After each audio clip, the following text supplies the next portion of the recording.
Heloise Ruth First was a South African anti-apartheid activist and scholar. She was assassinated in Mozambique, where she was working in exile, by a parcel bomb built by South African police.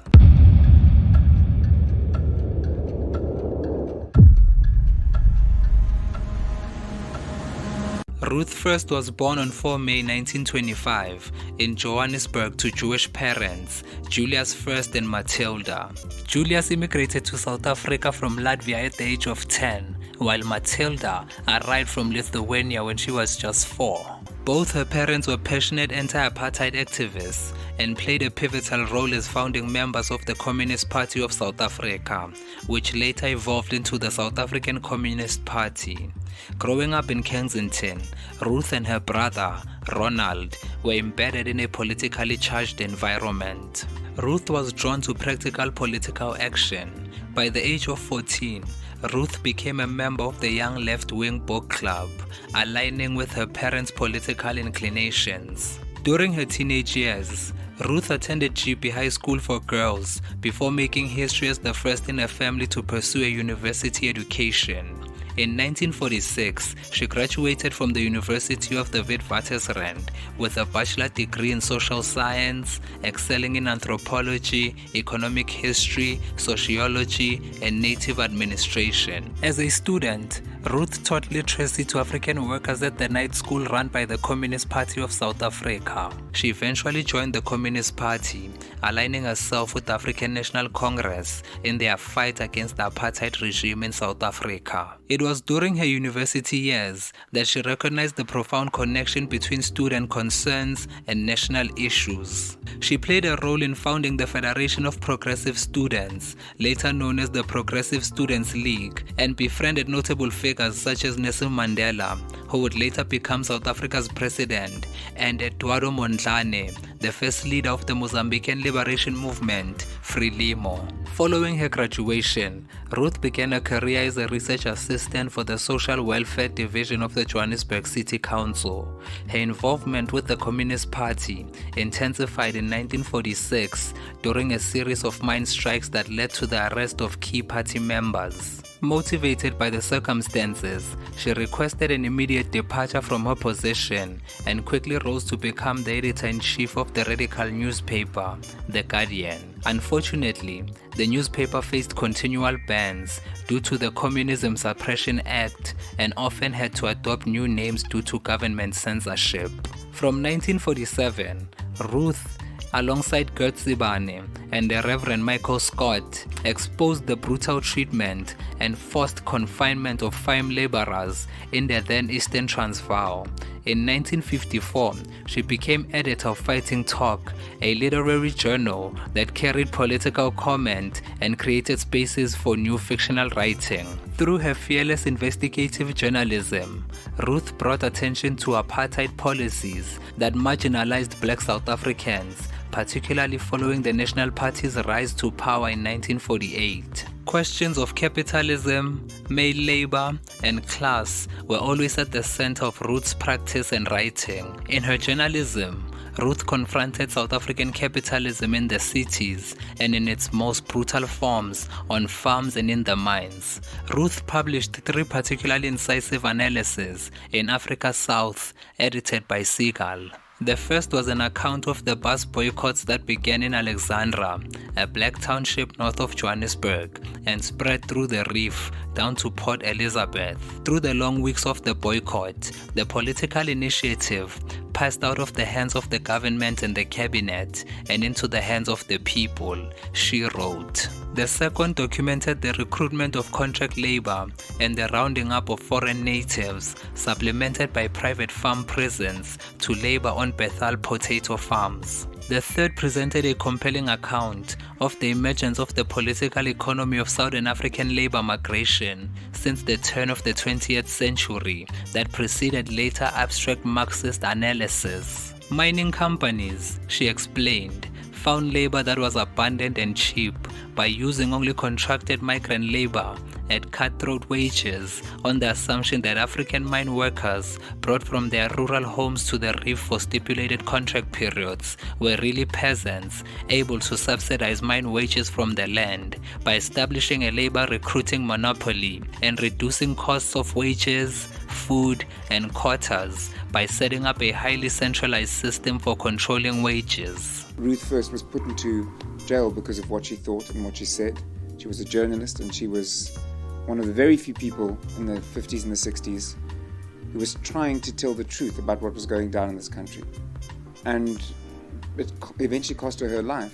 In 1949, Ruth married Joe Slovo, a fellow anti-apartheid activist and communist. Together, they had 3 daughters, Sean, Gillian, and Robin.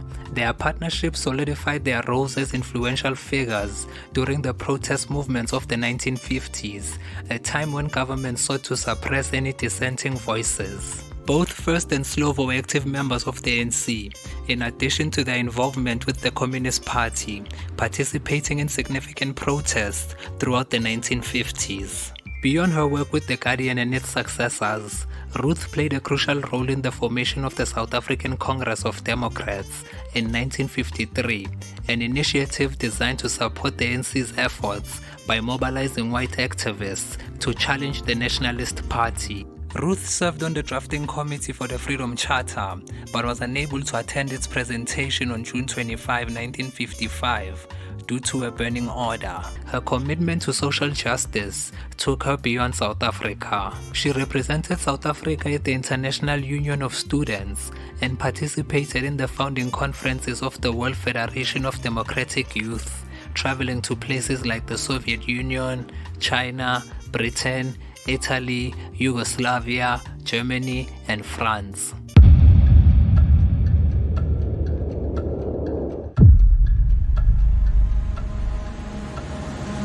Ruth was one of the defendants in the treason trial of 1956-1961, alongside 155 other leading anti-apartheid activists who were key figures in the Congress Alliance. Her early work and writings were largely used as evidence to prove treason on behalf of the Congress Alliance. Following 4 years of harassment by the state, Ruth, alongside the 155 other activists, were all acquitted of their charges. After the state of emergency that followed the Sharpeville massacre in 1960, she was listed and banned. She could not attend meetings or publish, and she could not be quoted. Her husband, Joe Slovo, was arrested, and she fled to Swaziland with their children in order to avoid arrest.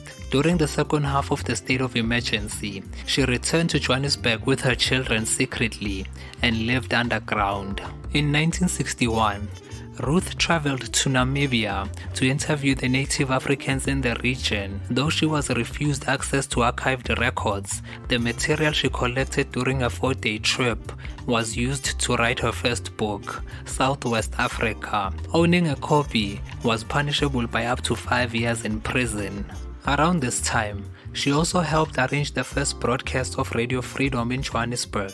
Following this trip, Ruth was restricted for 5 years to the magisterial district of Johannesburg. In 1963, during the raid on Lily's Leaf Farm in Rivonia, multiple high-ranking activists including Nelson Mandela were captured and given life in prison. Neither Ruth or Joe Slovo were present at the time of the raid. However, Ruth was arrested by security police in the main hall of Witwatersrand Library. She was imprisoned and held in isolation without charge for 117 days. Under the 90-day detention law, she was the first white woman to be detained under this law. After she was detained, her home was searched by police, where they found a copy of Fighting Talk, owning which was punishable by a minimum of 1 year in prison. She was originally placed at Marshall Square Police Station, and many of her belongings were taken. Ruth's cell door was bolted after she had an encounter with fellow activist Hazel Goldreich. She was often questioned about her involvement in Rivonia, but she never revealed any information to the police. Her brother, Ronald, was also detained, though he was released 3 weeks later. Ruth was later moved to the Pretoria Central Prison, where she was put under much higher security. She was eventually brought back to Marshall Square in Johannesburg and released on 7 November 1963. However, she was then arrested a second time for another period of 90 days after the Minister of Justice re-sentenced activists who served their 90 days without revealing information to the police, though she only served an extra 27 days. While in prison, she performed a short-lived hunger strike and also attempted suicide by consuming a bottle of pills prescribed to her to treat a stress-induced stomach ulcer, but she did not succeed in her attempt. She was released from prison on 4 December 1963 with no charges. Thursday, Sunday, Tuesday. Well, have you thought about it? Thought about what? That you're here to answer questions. Questions?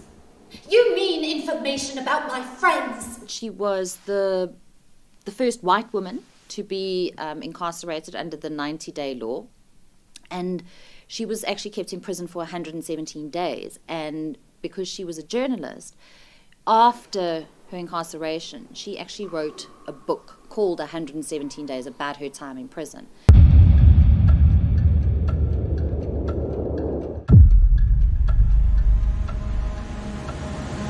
Exiled to England in 1964, where she and her daughters joined Joe, Ruth's communist identity and presumed Marxist bias went ahead of her, and she was unable to find secure employment as a journalist. Encouraged by Seagull, she began a new career as an author, working across genres and posing diverse questions. While 117 Days, 1965, eloquently documented her experience of detention, the South African Connection, Western Investment in Apartheid, which she co-authored with British journalist Jonathan Steele and activist historian Christa Bolgane, linked international capitalism with apartheid. Her books began in South Africa. She then moved northwards to The Barrel of a Gun, an incisive and comparative analysis of military coups and governments with particular emphasis on Ghana, Nigeria, and Sudan. Ruth was sharply critical of the corruption and selfishness of African elites. African development has been held to ransom by the emergence of a new, privileged African class. It grows through politics, under party systems, under military governments, from the ranks of business, and from corporate elites that run the state, the army, and the civil service. The book is still a classic study of the military in politics, and the chapter on Nigeria is still one of the finest accounts and analysis of the civil war. She followed this with her wry and insightful account of Muammar Gaddafi's enigmatic rule in Libya, The Elusive Revolution, 1974. She then wrote a book on Oliver Schreiner, the South African novelist, feminist, abolitionist, and socialist, pro-Boer and anti-imperialist. Can a biographer come to dislike her subject the more she writes about her? Ruth once questioned. Ruth edited the biographies of Nelson Mandela, Govan Mbeki, and Oginga Odinga in the late 1960s and early 1970s. She traveled across Africa between 1964 and 1968 to study independence struggles in Algeria, Egypt, Ghana, Nigeria, and Sudan. As a result, she was established as a scholar of international standing. In November 1978, Ruth took up the post of Director of Research at the Center of African Studies in Maputo, Mozambique. She was assassinated by the order of Craig Williamson, a major in the South African police, on 17 August 1982 when she opened a parcel bomb that had been sent to the university. Immediately after her death, her fellow editors at the Review of African Political Economy published a short statement. They wrote, Ruth would not wish us to claim some special victim's privilege for her as white, a woman, an intellectual, and a writer of some distinction, nor do we do so, and yet her death mattered terribly to us all. Presidents and ambassadors from 34 different countries were at her funeral in Maputo on August 24, 1982. Apartheid spy Craig Williamson killed Ruth first out of frustration because the security forces were unable to assassinate her husband, Joe Slovo, despite many attempts. It was alleged at the Truth and Reconciliation Commission hearings.